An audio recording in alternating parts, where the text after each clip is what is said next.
This has been a long time coming. I thought about it for a long time, and I think that I need to come forth with my opinion. As somebody who has played World of Warcraft for almost 13 years, started in 2009, and I started playing Warcraft 2 as a child, a young guy. One of my first Easter eggs in video games was clicking on the peons until they got upset with me. And so this game and Blizzard and the people that work there, I've gotten to go on tours. I've been to BlizzCon multiple times.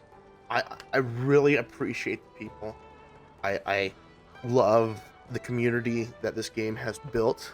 A lot of it, but I think there's a lot of it that could be improved on. And I believe that Blizzard has implemented systems over the years that um well, let's get into it. So I wrote it down. This is very important to me, guys. So Entertainment and its creation of the WoW token, level boosts, and exclusive items has turned World of Warcraft into a racist, aprophobic game that has to be stopped. It has to be. Through these systems, the changes that I will discuss further, I believe Blizzard has actively promoted class warfare in its biggest game for years. This Cold War on the players has actively destroyed our game since the release of these systems. I believe in the original guide to World of Warcraft, it talks about the equality that Azeroth brings to its people, how the females and males, there's no lapse in strength, agility, intellect, all these stats. The women can wield as big of a sword as the guy, can ride as big of a dragon as any man. You know, a 13-year-old Brandon thought that was pretty cool. All right. Years ago, with Narnia Adventures in my head,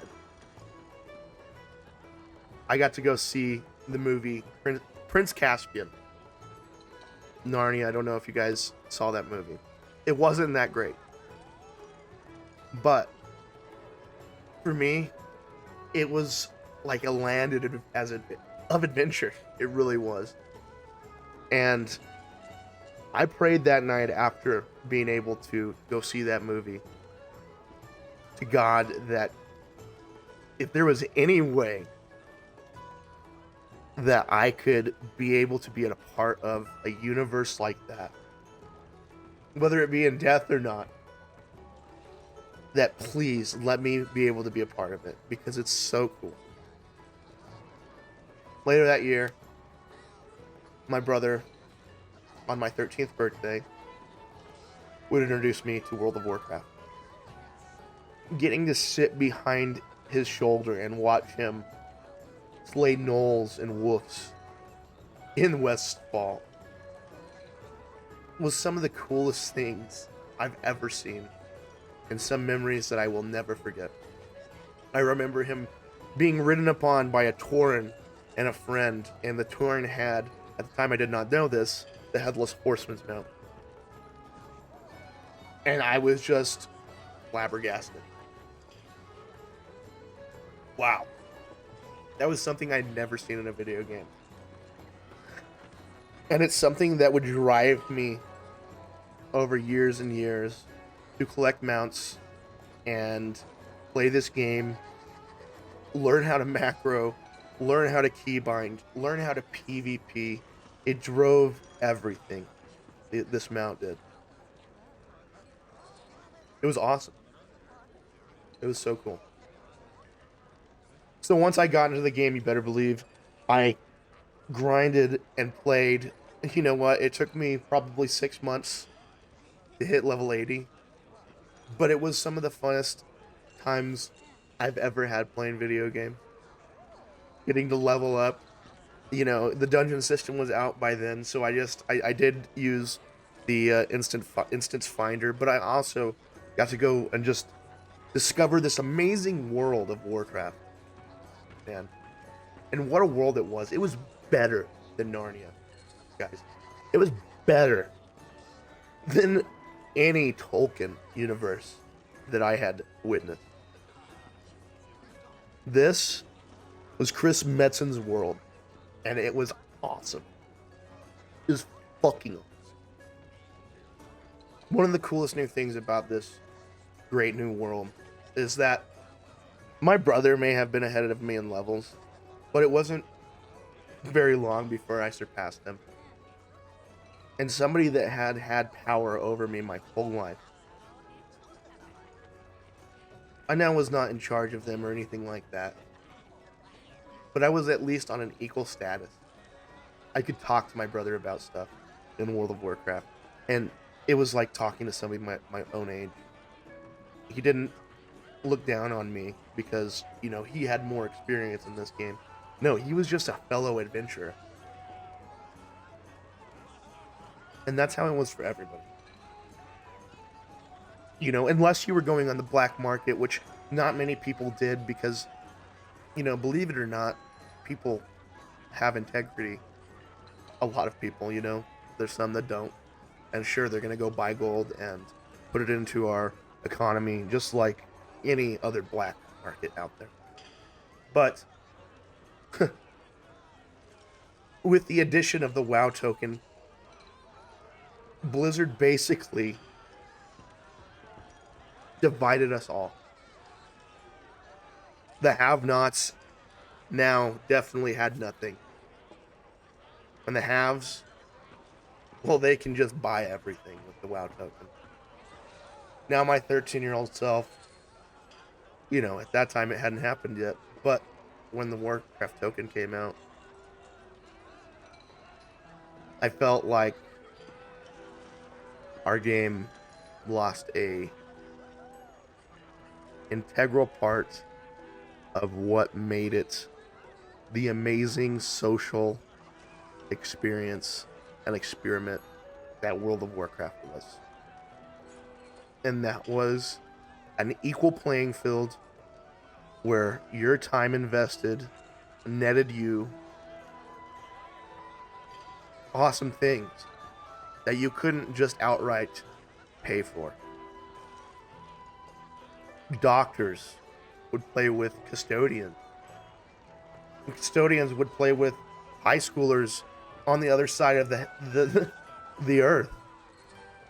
This place, this world that I couldn't touch or smell, was more real than any other place I had ever visited in my life.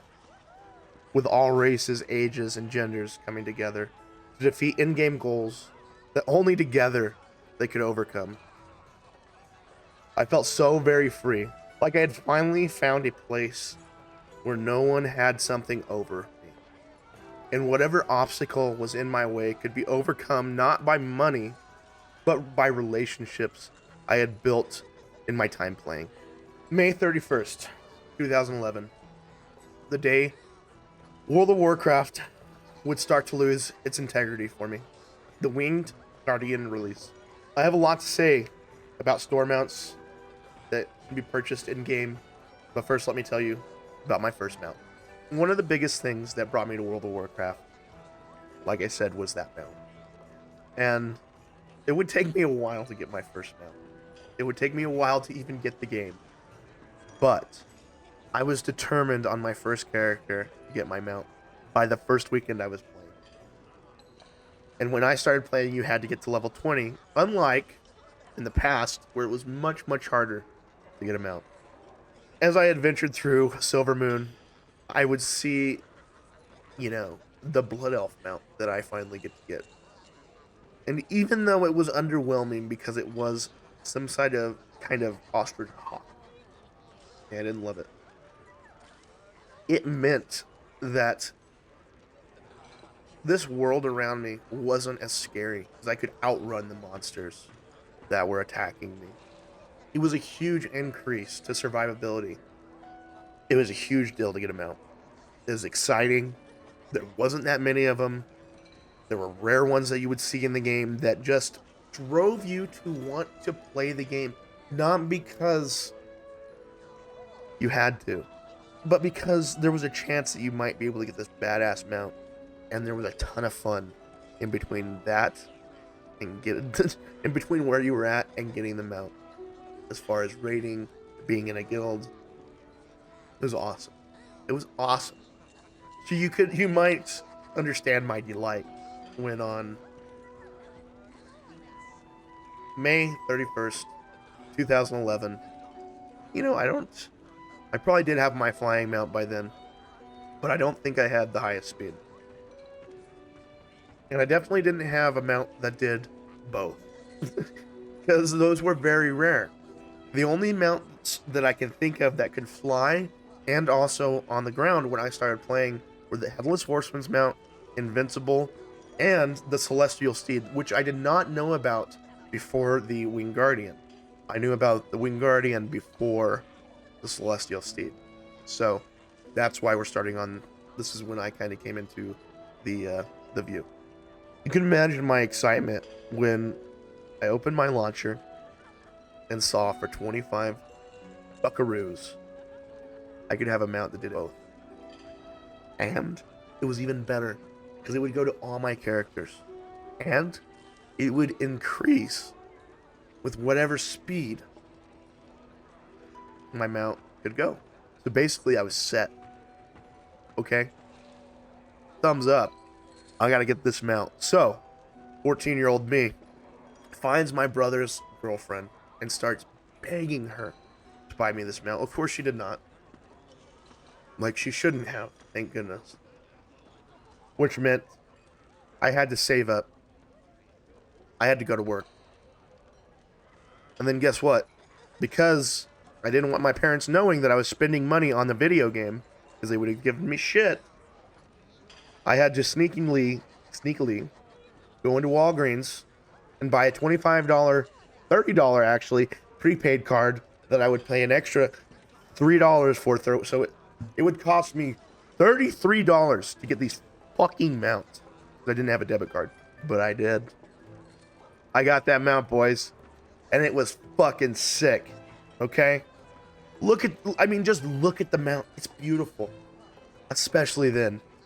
Okay? None of these sick animations were out by then. This was the coolest, newest shit, and I had it. Little did I know that day I was adding directly to the loss of integrity to my favorite game. And I will, till the day I die, regret buying that mount and supporting what I feel has established some of the worst systems in this game through the WoW token and any of the other in-game purchasable items, especially the WoW token. The WoW token has literally created so many classes, and I'm not talking mages or stuff. I'm talking economic classes in World of Warcraft, to the point where if you want to play at the top level, you're gonna have to dish out some cash if you want to get there easily. And guess what? For those guys that have the cash, it's fucking easy.